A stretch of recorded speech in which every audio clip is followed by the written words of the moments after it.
This gorgeous girl dates a rich and a broke guy. At the end, she chooses the broke guy because she is a victim of a psychological manipulation trick known as the Ikea Effect. This is what the broke guy did to her. This gorgeous girl accepted a date with a rich and a broke guy. In her date with the rich guy, they have a great time.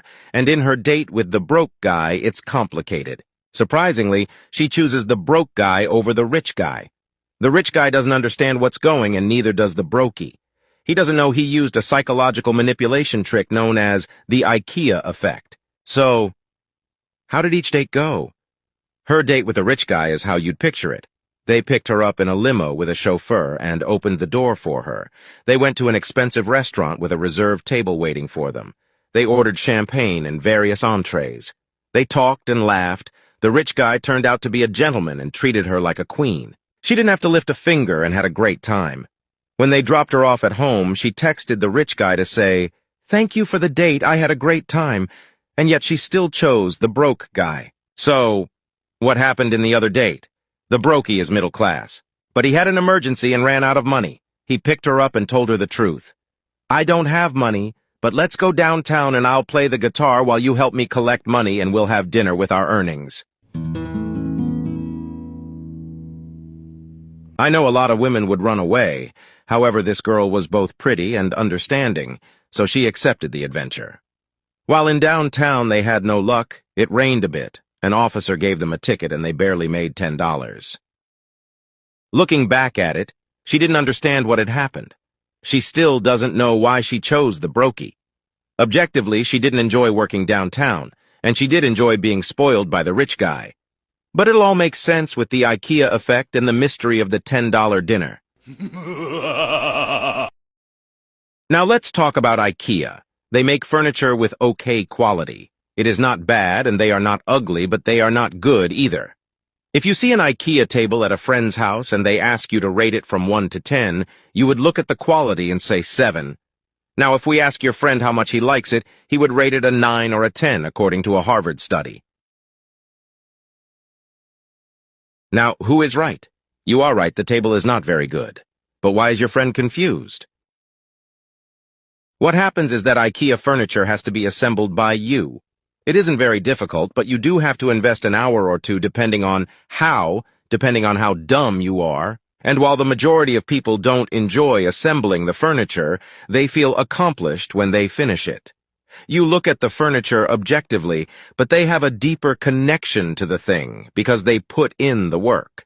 And you may now be wondering what happened in that $10 dinner that made the pretty girl fall in love. The Ikea effect is so effective that marketers had to study it. Let me tell you a funny story that shows the Ikea effect.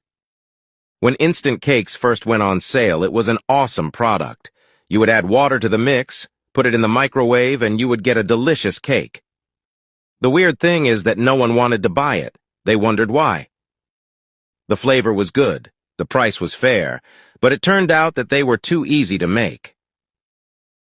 Part of the pleasure of baking a cake is serving it your guests and saying, "This is my masterpiece."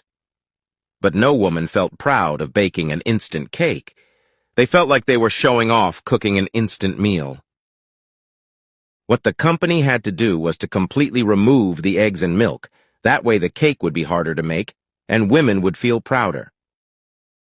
Now that they had to mix in the egg and the milk and perhaps decorate the cake with a fruit, now it felt like their masterpiece. The same way your friend fell in love with his furniture because he built it. Victims of the Ikea effect. The Ikea effect is a cognitive bias in which you value something more because you put effort into it. Now let's rewind. What happened to this girl? Whom, after going to a French restaurant in a beautiful limousine in which she was treated like an absolute queen, while not having to lift a finger, she chose the brokey, with whom she went to get tacos and had to share a soda because they only had $10.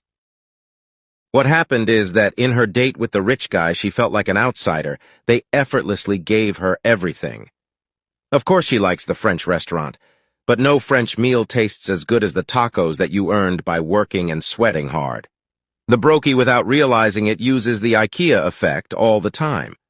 For example, when he is depressed and has a problem, he tells her, and allows her to be part of it with her ideas, leading to her feeling included when the problem is solved, sharing the joy with the broke guy because she feels included. Or for example, the broke guy does not have a mansion like the rich guy, but one Saturday afternoon he invited her over, and together they painted his room. She even painted a butterfly and wrote a romantic poem in Spanish.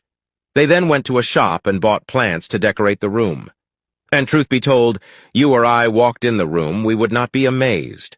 But it is different for her. She is blinded because it is hers. She sees it as her creation. The broke guy uses the Ikea effect, making her part of his life, while the rich guy gave her everything effortlessly. And while she obviously enjoys a comfortable life, she feels like a team with the broke guy.